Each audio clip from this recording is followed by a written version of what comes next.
Hello.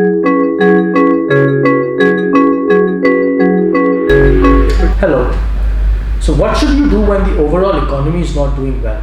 Now in that scenario, there's a very high probability that the stock market isn't doing well either. There are 3-4 rules that you should follow.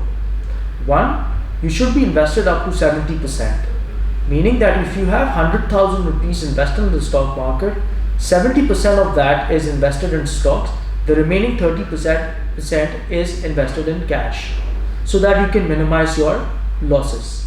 The second principle that you should follow is you should diversify, meaning you should have more than 5 stocks in your portfolio, not less than 5. Third, you should select industries which tend to do well in a slow or in a bad economy.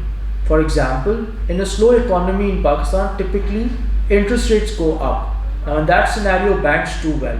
In a slow economy, the exchange rate comes under pressure, so the rupee will depreciate. When that happens, oil and gas and power sector tends to do well because their profits are linked to the exchange rate. Lastly, in a slow economy, the government tends to look after the farmers. They will reduce their input cost, they will increase their support prices, and when that happens, fertilizer sector tends to do well.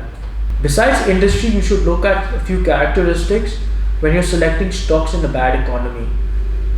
The company should have high cash balance, it should have less leverage, that is, it should have low debt to asset ratio of less than 30%, and it should have high dividend yield of more than 10%.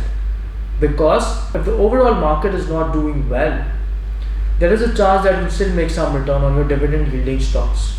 Thank you.